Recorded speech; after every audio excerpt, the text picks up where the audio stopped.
दोस्तों कुछ दिनों पहले मैंने चैनल पर एक वोटिंग करवाई थी जिसमें मैंने पूछा था सेपियंस नाम की बुक के बारे में, a brief history of human kind.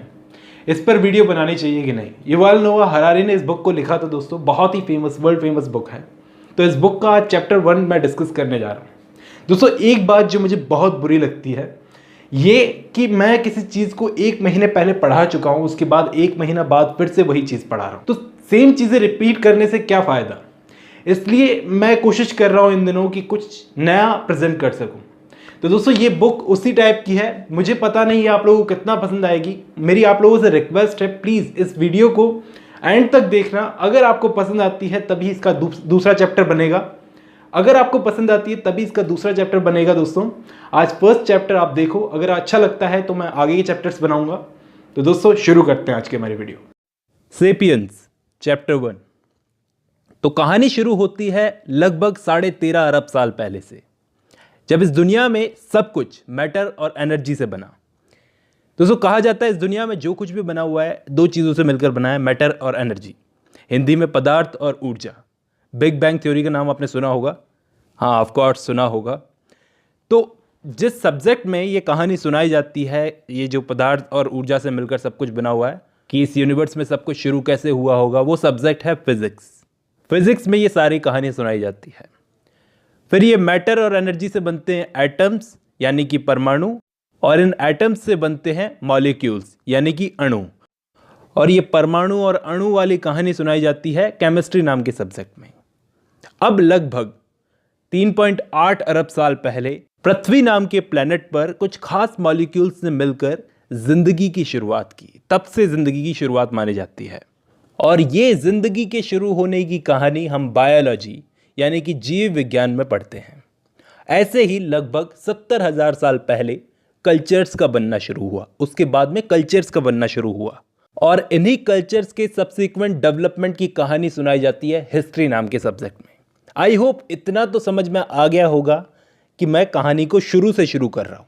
तो अभी हिस्ट्री तक हम आ गए। इसके बाद हिस्ट्री में 3 बहुत बड़े रेवोल्यूशन हुए। पहला रेवोल्यूशन तब था जब इंसान ने पहली बार सीखना शुरू किया।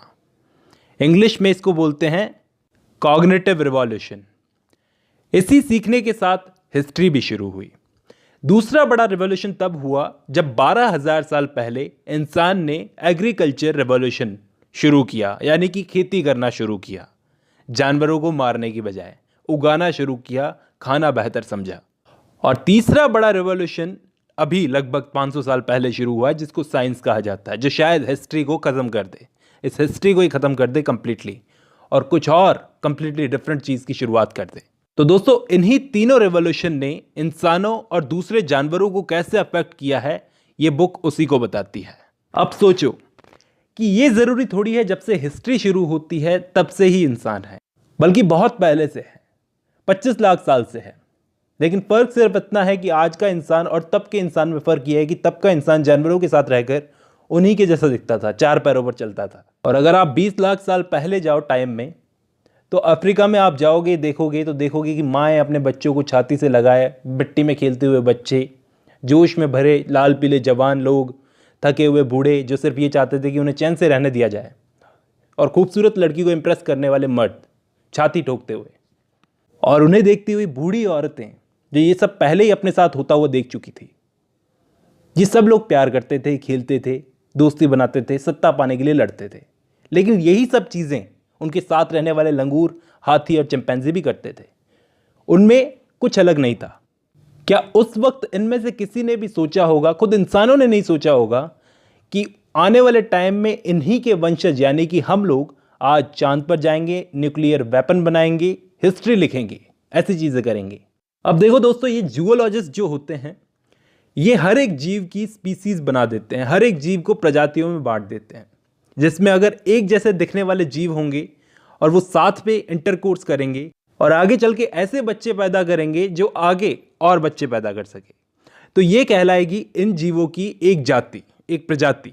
जैसे एक घोड़े और एक गधे को देखो, दोनों में काफ़ी सारी सिमिलरिटीज़ हैं। दोनों का एक ही एंसेस्टर था, मतलब एक ही पूर्वज था, और काफ़ी हद तक दोनों दिखते भी एक जैसे हैं, काफ़ी हद तक दोनों में सिमिलरिटीज़ हैं।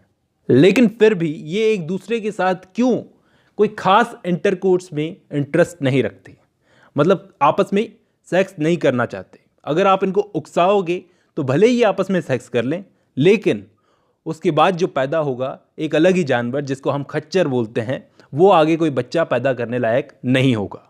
इसलिए गधे का डीएनए घोड़ों के अंदर बेकार है, ऐसा ही उल्टा होता है कि घोड़ों का डीएनए गधों में बेकार है। इसलिए इन दोनों की प्रजातियां अलग अलग है, जूलॉजिस्ट ने इनको अलग अलग प्रजातियों में रखा हुआ है। वैसे ही देख लो, एक बुलडॉग और एक स्पेनियल कुत्ता, दोनों देखने में बहुत अलग अलग होते हैं, लेकिन दोनों को एक ही स्पीसीज में रखा गया है। क्यों? क्योंकि इनका डीएनए एक ही है और ये खुशी खुशी बच्चे पैदा करेंगे, जिनके बच्चे आगे चलकर और बच्चे पैदा करने के लायक होंगे। ऐसे ही और भी एग्जाम्पल्स हैं। ऐसे ही लॉयन, चीता, जैगवार, बिल्ली, ये सब पैंथेरा जीनस के अंदर आते हैं।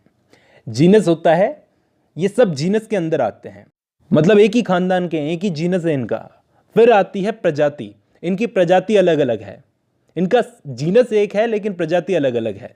जैसे शेर की प्रजाति अलग है, चीते की अलग है, जैगवार की अलग है, बिल्ली की अलग है, लेकिन जीनस इनका पैंथेरा है, पैंथेरा जीनस। इसलिए यहां पर राइटर बोलते हैं कि इस बुक को जो भी अभी पढ़ रहा होगा वो एक होमो सेपियंस है।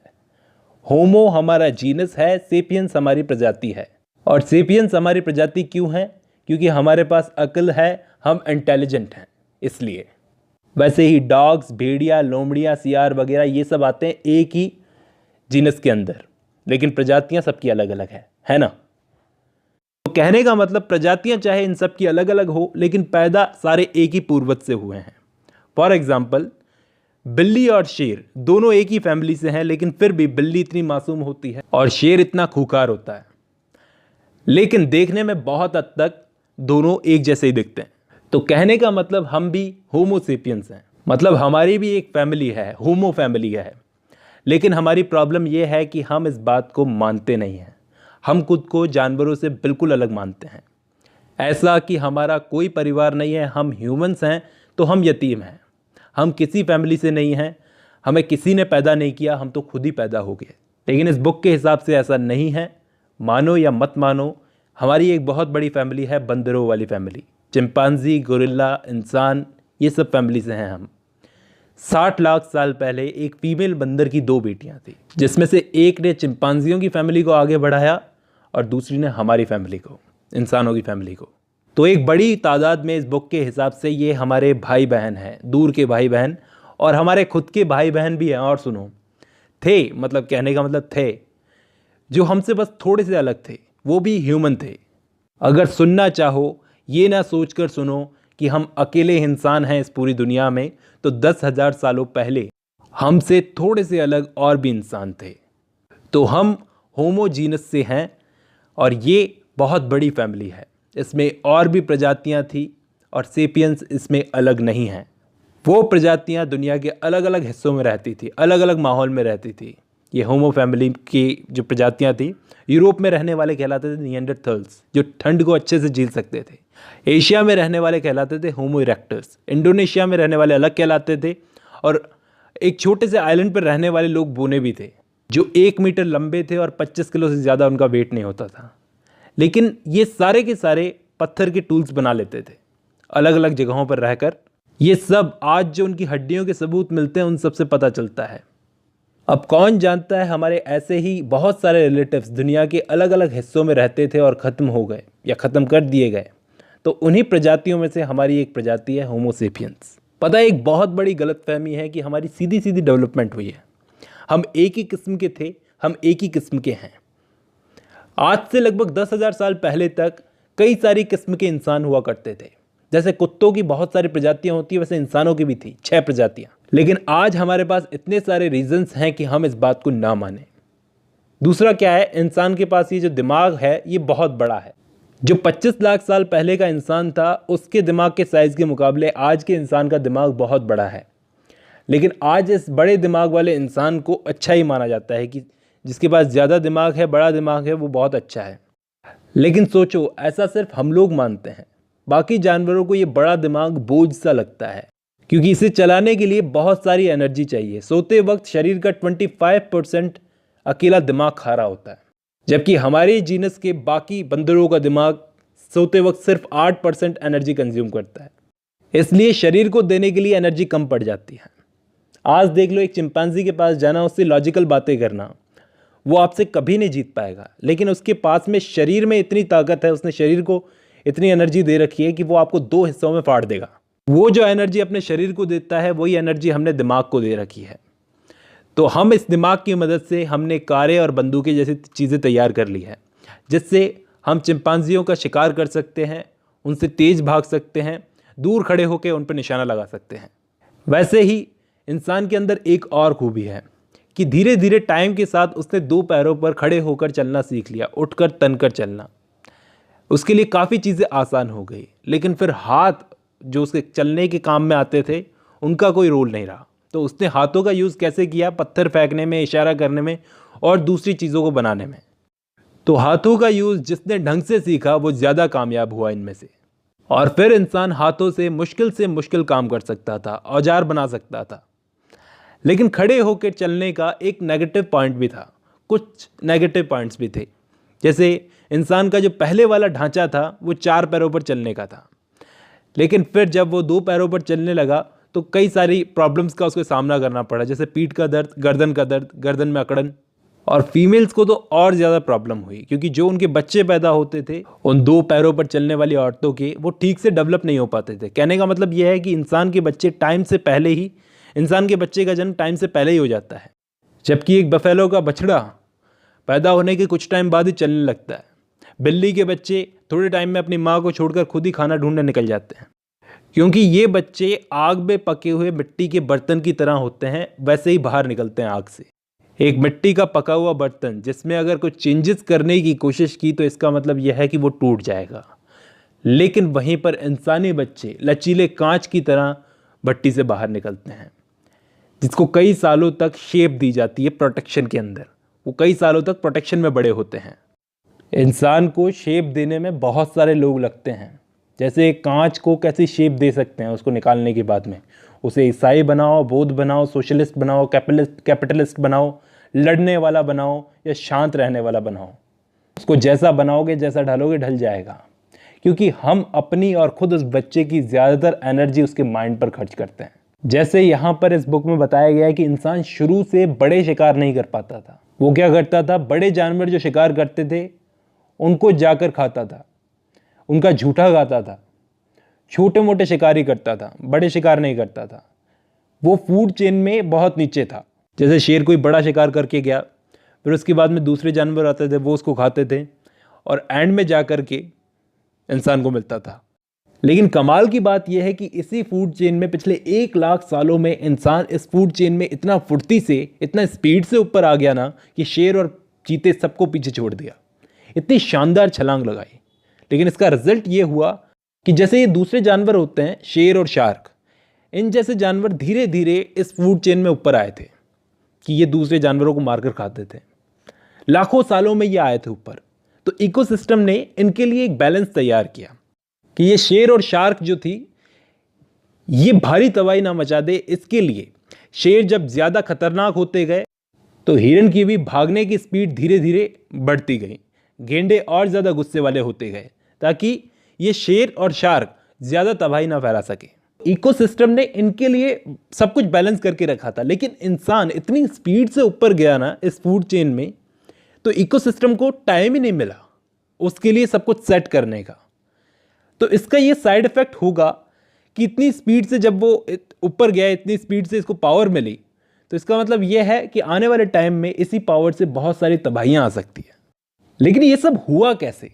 कैसे इंसान इतना जल्दी ऊपर पहुंच गया? तो दोस्तों, एक चीज की वजह से, एक चीज जिसका बहुत बड़ा रोल था इसमें, वो चीज थी आग की डिस्कवरी, फायर की। पहले इंसान आग जब उसके पास नहीं थी तो शेर से डरता था कि शेर उसका शिकार ना कर ले, या दूसरे जानवर से डरता था। टूल्स का भी कितना यूज कर लेगा जितना आग काम आती थी। लेकिन जब वो यूज सीख गया इसका, पहले तो कभी कभी यूज करता था, लेकिन बाद में जब इसका यूज सीखा तो उसने आग को घरेलू बना लिया कि वो डोमेस्टिक लाइफ में आग का यूज करने लगा। और जब ये किया तो बहुत सारी चीजें उसके लिए आसान हो गई। पहला तो जो रोशनी उसको आधे दिन के लिए मिलती थी, आधे दिन के लिए सूरज आता है, बाकी दिन तो अंधेरा ही रहता है, वो मिली आग की मदद से। गर्माहट मिली जिससे वो ठंड से बच सकता था, जानवरों से बच सकता था जानवर आग से डरते हैं ना, खाना पकाकर खा सकता था। डाइजेस्टिव सिस्टम में कच्चा मांस जब वो खाता था तो पचने में बहुत टाइम लगता था, डाइजेस्ट होने में बहुत टाइम लगता था। लेकिन आग का पका हुआ खाने से गंदगी एक तो साफ हो गई, दूसरा चबाना और पचाना आसान हो गया। चिंपांजी जिस खाने को पचाने के लिए 5 घंटे लेता है, वही इंसान पका हुआ खाना खाता है 1 घंटे के अंदर उसका खाना पच जाता है। इसी आग की वजह से इंसान और जानवर पहली बार अलग हुए थे। इंसानों को ये बेहतर हथियार मिला था कि कब और कहाँ इसका कितना यूज़ करना है, चाहे खाना पकाने के लिए या फिर एक पूरा का पूरा जंगल जलाकर खाक करने के लिए। शेरों को डराकर भगाने के लिए अब इंसान को छुपना नहीं पड़ता था। लेकिन अभी तक इतना डेवलप होने के बावजूद होमो सेपियंस अभी तक अफ्रीका के एक कोने तक ही थे। फिर ये गए यूरोप और एशिया में। वहाँ मैंने आपको बताया पहले से ही दूसरे ह्यूमंस मौजूद थे।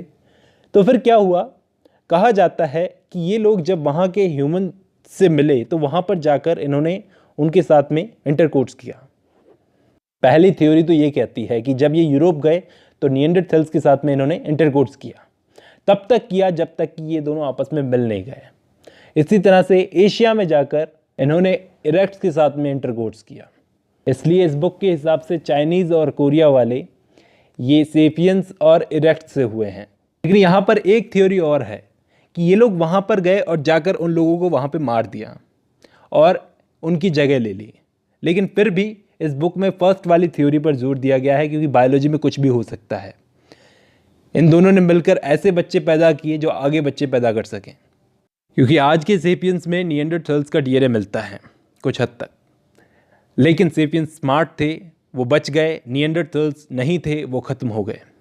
दूसरा ये कि सेपियंस बहुत जल्दी भड़क जाते थे, शायद उन्होंने वहाँ जाकर निएंडरथैल्स को मार दिया। लेकिन सोचो, आज अगर निएंडरथैल्स जिंदा होते तो रिलीजन किस तरह से उभर के सामने आता। ऐसे सामने आते अगर वो भी जिंदा होते तो रिलीजन बिलीव्स। तो पिछले 10,000 सालों से हम लोग मानते आए हैं कि हम एक ही किस्म के ह्यूमंस हैं। हम अपने अलावा किसी और ह्यूमंस को मानते ही नहीं हैं। हमारी फैमिली नहीं है, हम तो खुद ही पैदा हुए हैं, हम इस फूड चेन का पार्ट नहीं हैं। लेकिन प्रोफेसर चार्ल्स डार्विन नाम के प्रोफेसर ने पहली बार कहा था कि हम कुछ अलग नहीं हैं। जब पहली बार उन्होंने कहा कि हम कुछ अलग नहीं हैं, कहने का मतलब इंसान पहले बंदर था, तो बहुत से लोग नाराज़ हो गए। और लोग आज भी इस चीज़ को नहीं मानते, बहुत सारे लोग नहीं मानते। लेकिन अगर निएंडरथैल्स जिंदा होते तो शायद लोग इस बात को मानते। लेकिन एक बात याद रखना दोस्तों, सेपियंस जहाँ जहाँ गए वहाँ लोग ख़त्म होते गए हैं। शायद उनको ये बर्दाश्त नहीं था, जैसे आज हमको बर्दाश्त नहीं है कि हमारे अलावा कोई और ह्यूमन हो सकता है, वैसे उनको बर्दाश्त नहीं था कि उनके अलावा कोई और ह्यूमन हो।